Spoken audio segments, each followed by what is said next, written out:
Hello dear students, gaseous state को further continue करते हैं।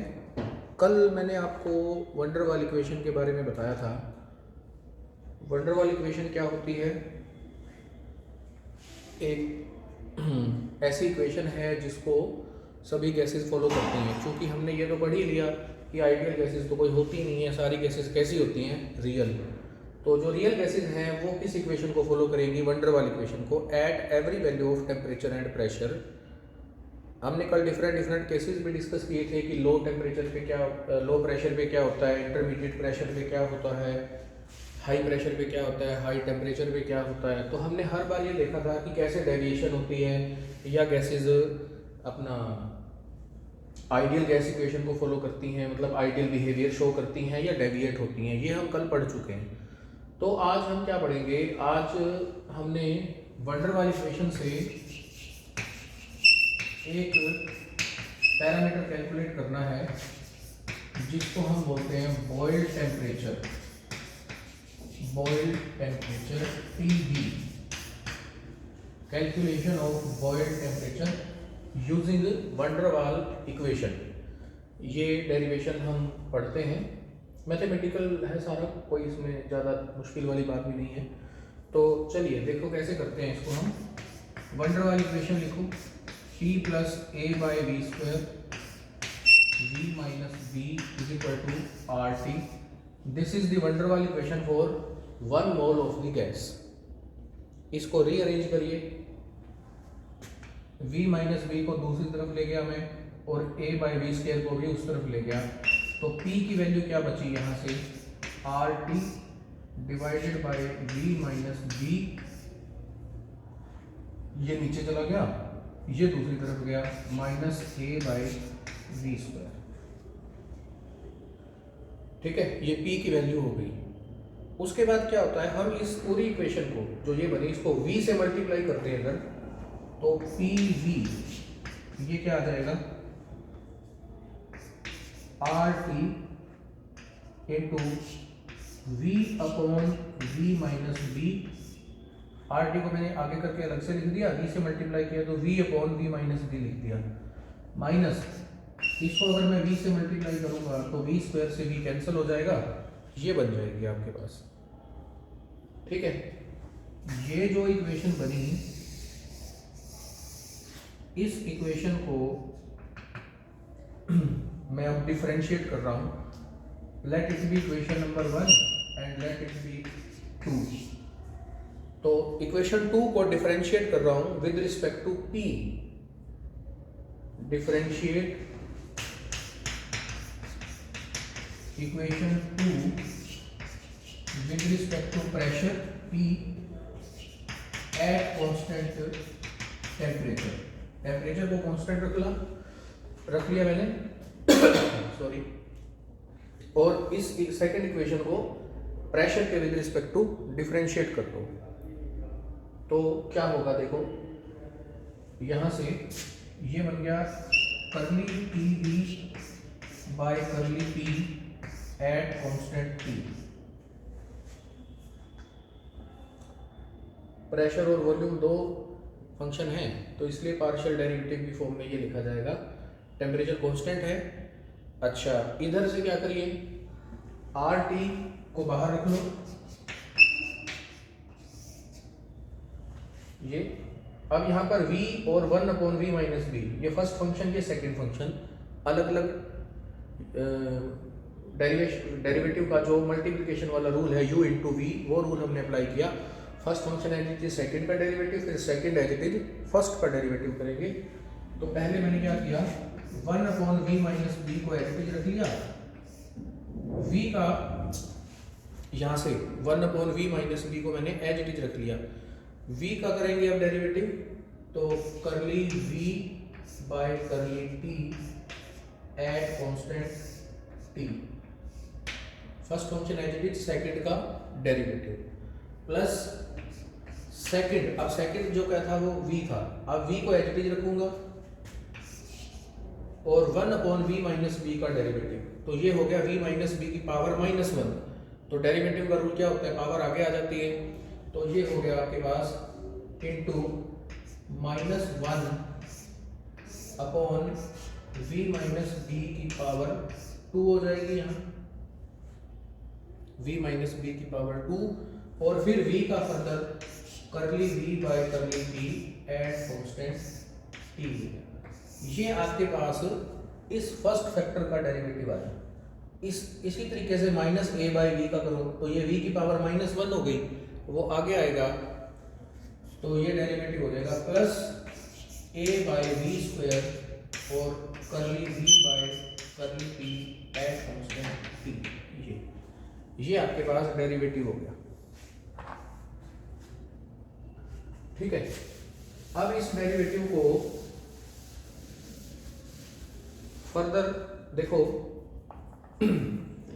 इसके अंदर मैं इसको फर्दर सॉल्व कर रहा हूं, यहां लिख रहा हूं करली ऑफ पी वी बाय करली of P at constant P. ये किसके इक्वल आया, यहां से देखो ये ब्रैकेट और ये कॉमन ले लो तो क्या बचा आपके पास, आर टी को मैंने आगे एज इट इज लिख दिया 1 अपॉन वी माइनस बी, और वहां से आपके पास बचा minus of v upon v minus B square, और इसके बाहर आ गया curly v by curly t at constant t। ये फर्स्ट फैक्टर से कॉमन आ गया, प्लस में जो सेकंड फैक्टर है a by V square into curly v by curly t at constant t, ये है। अब इसके अंदर देखो इन दोनों फैक्टर्स में से भी ये और ये कॉमन लिया जा सकता है, तो यही चीज फिर आपके पास किसके इक्वल रहेगी, आर टी। ठीक है, अब देखो जब ये इन दोनों में कॉमन लोगे ना तो आर टी को पहले अंदर मल्टीप्लाई कर लो, फिर इशू नहीं रहेगा। R T upon V minus b minus R T V upon V minus b का square plus a by V square into curly v by curly t at constant t, ये आ गया। इसको मैंने further ऐसे लिख दिया क्योंकि इस फर्स्ट फैक्टर में प्लस ये जो सेकंड फैक्टर है इसके अंदर भी ये चीज कॉमन आ सकती है। अब RT को मैंने अंदर मल्टीप्लाई क्यों किया, क्योंकि RT से वो फर्स्ट फैक्टर के साथ लगा हुआ है ना, सेकंड के साथ नहीं है, इसलिए RT इधर भी मल्टीप्लाई हो गया, RT इधर भी मल्टीप्लाई हो गया, ये चीज आपके पास आ गई है, इसकी वैल्यू ये आ गई। इतना क्लियर है? अब देखो हमारे पास एक कंडीशन होती है, वो कंडीशन क्या है, देखो हम लोग PV वर्सेस P प्लॉट करते हैं, जो डेविएशन वाले टॉपिक में भी हमने किया था, आइडियल गैसेस डेविएट होती हैं, तो हम लोग ऐसा बोलते हैं ना कि जो PV है, PV उसकी जो प्रोडक्ट है अकॉर्डिंग टू बॉयल्स लॉ वो कांस्टेंट होती है। जब PV वर्सेस P प्लॉट हमने किया था, मैं यहाँ पे बनाता हूँ, यहाँ पे PV लिखा था आपने, यहाँ P लिखा था, तो वो प्लॉट क्या था, straight line parallel to X axis या प्रेशर एक्सिस, यही आया था। तो अब मैक्सिमा और मिनिमम के लिए भी जैसे आप लोगों ने डेरिवेटिव्स के अंदर कंडीशंस पढ़ी हुई हैं, नहीं तो आप यहाँ के लिए ये बात समझिए ध्यान से जरा कि हमने क्या करना है। अब PV जो बॉयल टेम्परेचर है, जो टॉपिक का नेम है, वो क्या है कि ये एक ऐसा टेम्परेचर है जिस टेम्परेचर पे कोई भी गैस आइडियल बिहेवियर शो करती है over an appreciable range of pressure. ये बॉयल टेम्परेचर की डेफिनेशन है। तो जब गैस आइडियल बिहेवियर शो करेगी तो PV वर्सेस P प्लॉट कैसा आना चाहिए, प्रेशर एक्सिस के पैरेलल स्ट्रेट लाइन आनी चाहिए। कहने का मतलब product of pressure and volume जो है वो कांस्टेंट है, और कांस्टेंट का डेरिवेटिव क्या होता है, 0 के इक्वल होता है। तो इसका मतलब इसी इक्वेशन को, इसी को, ये चीज किसके इक्वल थी, ये इसके इक्वल थी। अब मैं इसको 0 के इक्वल रख देता हूं, क्योंकि प्रेशर और वॉल्यूम का जो डेरिवेटिव है with respect to pressure at constant temperature वो 0 ही आना चाहिए। आइडियल बिहेवियर का मतलब क्या है, स्ट्रेट लाइन वो आ रही है जो पैरेलल टू एक्स एक्सिस, तो जब वो है ही कांस्टेंट, तो कांस्टेंट का डेरिवेटिव जब आप करोगे तो ये चीज क्या रहेगी, 0 ही रहेगी ना। तो कहने का मतलब क्या हुआ, मैं यहीं से ही इसको चेंज कर रहा हूँ, ये चीज़ को मैं फर्दर यहाँ से 0 के इक्वल पुट कर देता हूँ, ठीक है, और इधर से मैं इसको इरेज कर देता हूँ। तो ये इक्वेशन आपके पास बन गई कि ये चीज़ 0 के इक्वल है। अब देखिए जब ये चीज़ 0 के इक्वल हो गई तो ये दो फैक्टर हैं, अब दोनों फैक्टर में से या तो ये चीज़ 0 है या ये चीज़ 0 है, दोनों की मल्टीप्लाई 0 है, तो दोनों में से कोई भी एक फैक्टर 0 होना चाहिए। ये फैक्टर तो 0 होगा नहीं, क्यों नहीं होगा, क्योंकि जब आप प्रेशर चेंज करोगे तो वॉल्यूम में चेंज तो होगा ही होगा। प्रेशर और वॉल्यूम इनवर्सली रिलेटेड है, एक चीज़ इंक्रीज होगी तो दूसरी डिक्रीज होगी, चेंज 0 तो नहीं होगा। तो 0 क्या हो सकता है, ये वाला फैक्टर। तो इसलिए इस फैक्टर को 0 के इक्वल पुट कर दो, R T upon V minus b minus R T upon V minus b का square plus a by b square, ये चीज किसके इक्वल आ गई, 0 के इक्वल। अब आपने बस इसको सोल्व करना है। इसको सोल्व कैसे करते हैं, इन दोनों फैक्टर को इस तरफ रख लो, इसको उठा के दूसरी तरफ ले जाओ, तो ये बन गया आपके पास R T upon V minus b minus R T upon V minus b का square is equal to minus a upon V square. यहाँ से एलसीएम लेके सॉल्व कर लो, v minus B square LCM आ गया। अब फिर इन दोनों से आर टी बाहर रख लो, तो यहाँ क्या रह गया, v माइनस बी, इधर से इसको सोल्व करोगे, यहाँ आर टी के साथ v भी है, सॉरी ये v भी है, ये वाला v है ना, साथ चल रहा है ये, और यहाँ क्या रह गया, minus v is equal to minus A by V square. तो ये v से v कैंसिल आउट हो गया यहाँ से,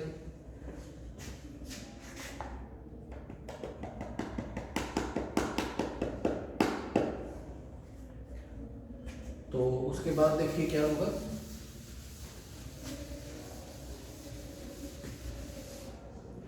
यहाँ से क्या रह गया, R T minus B upon V minus B square, ये चीज रह गई minus of A upon B square, ठीक है, इतना क्लियर।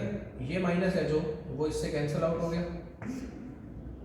तो आर टी की वैल्यू क्या रह गई, आर टी की वैल्यू ये वी माइनस बी स्क्वायर ऊपर ले जाओ, a by b square into V minus B square by b, ये आर टी की वैल्यू आपके पास रह गई। इतना समझ गए इतनी चीज, इसको हम लोग सिंपली रीअरेंज कर रहे हैं और यू कैन से सिंप्लीफाई कर रहे हैं इसको। तो क्या होता है, आप जरा ध्यान दीजिए, when P is equal to 0, जब प्रेशर 0 हो जाएगा, मतलब वेरी लो, तो volume tends to be infinity. जब वॉल्यूम इनफिनाइट हो जाएगा तो यहाँ पर और यहाँ पर चेंजेस हो जाएंगे। क्या चेंजेस होंगे, देखो, इन्फिनिटी के कंपैरिजन में b को नेग्लेक्ट किया, इन्फिनिटी के कंपैरिजन में b को नेग्लेक्ट किया, और यू कैन से कि जब प्रेशर बहुत कम होगा तो वॉल्यूम बहुत ज़्यादा होगा, तो बहुत ज़्यादा वॉल्यूम के कंपैरिजन में b की वैल्यू बहुत ही कम होती है। तो यहाँ से क्या हो जाएगा, फिर जब b टेंड्स टू इनफिनाइट होगा, therefore b may be neglected. जब b को नेग्लेक्ट कर दोगे तो ये इक्वेशन चेंज होकर के क्या रह जाएगी, यहाँ लिख देता हूँ, ये इक्वेशन चेंज होकर रह गई R T is equal to A by V square into V square by B. B neglect हो गया तो यहाँ v का स्क्वायर ही रह गया, अब ये v स्क्वायर से v स्क्वायर कैंसिल हो गया, तो आर टी, यहाँ पर जो t है मैं उसको टी बी बोल रहा हूँ, वो b क्या है, वर्ल्ड टेम्परेचर। देखिए मैंने यहाँ पे टी बी क्यों लिखा, ये बॉयल टेम्परेचर की वैल्यू आ गई। अब यहाँ पे समझना इस चीज़ को, देखो हम लोग ये बोल रहे हैं कि बॉयल टेम्परेचर एक ऐसा टेम्परेचर है जब कोई भी real gas ideal behaviour show करती है over an appreciable range of pressure. Ideal behaviour show करने का लॉजिक क्या होता है, प्रेशर वेरी लो होना चाहिए और टेम्परेचर वेरी हाई होना चाहिए। तो यहाँ पर यही चीज़ है, आप इसको और भी अगर यूँ लिखना चाहें तो इसको भी टेंड्स टू जीरो कर लीजिए, इट इज़ मोर एप्रोप्रिएट। कि जब प्रेशर बहुत ही ज़्यादा कम होता रहेगा तो वॉल्यूम धीरे धीरे इनफाइनाइट को मतलब बहुत ज़्यादा होता रहेगा ना। और लो प्रेशर में गैस कैसा बिहेव करती है, आइडियल, इसलिए मैंने यहाँ टी की जगह टी बी कर दिया। और टी बी की वैल्यू है जो वो आ गई a upon R b. A b क्या है, कल हम पढ़ रहे थे इनको, वंडरवाल कांस्टेंट है, और आर क्या है, गैस कांस्टेंट है। बहुत ही इंपॉर्टेंट ये डेफिनेशन डेरिवेशन है। अब बॉयल टेम्परेचर कैलकुलेट कैसे करोगे, जैसे एक न्यूमेरिकल है आपको बोला गया है कि calculate the Boyle temperature for a van der Waals gas, जिसमें ए की वैल्यू है 1.36 decimetre cube atmospheric and mole power -2। ये ए की वैल्यू गिवन है। बी की वैल्यू गिवन है 0.0318 डेसीमीटर क्यूब पर मोल, और आर की वैल्यू गिवन है 0.0821 डेसीमीटर क्यूब एटमॉस्फेरिक पर केल्विन पर मोल। ये वैल्यू गिवन है। तो देखिए कितना मुश्किल न्यूमेरिकल है, बस फार्मूले वैल्यू पुट करनी है कि नहीं। तो टी बी का फॉर्मूला है ए अपॉन आर बी। तो ए की वैल्यू क्या है 1.36, यूनिट एज इट इज लिखो,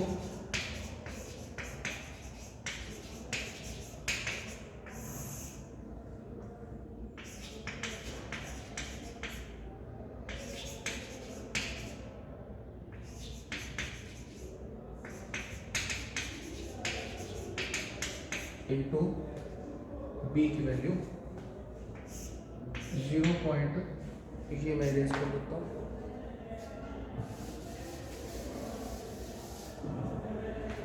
0.0318 डेसीमीटर क्यूब पर मोल। ये आपके पास वैल्यू, ए की वैल्यू सॉरी डेसीमीटर पावर 6 है। तो देखिए अब यूनिट मैंने क्यों लिखे, उसके लिए रीज़न है। देखो डेसीमीटर की पावर 3, डेसीमीटर की पावर 3, डेसीमीटर की पावर 6 कैंसिल हो गया, एटमॉस्फेयर से एटमॉस्फेयर कैंसिल, मोल की पावर -2 है, ये -1 ये भी हो गए कैंसिल। ये जो पर केल्विन है ये ऊपर जाके केल्विन में कन्वर्ट हो जाएगा। तो टेम्परेचर का यूनिट क्या आना चाहिए, केल्विन आना चाहिए। तो इसका मतलब हमारा आंसर भी केल्विन में आ रहा है। यूनिट का ये लिखने का मेरा एक सिग्निफिकेंस था। इस सारे को सोल्व करोगे तो पी बी की वैल्यू आ जाएगी 521 केल्विन। ये इस गैस के लिए बॉयल टेम्परेचर हुआ, जिसके लिए ए बी और आर की वैल्यू आपको गिवन है ये। तो इस लेक्चर के लिए इतना ही। क्रिटिकल फिनोमिना फिर हम नेक्स्ट लेक्चर में डिस्कस करेंगे। Thank you.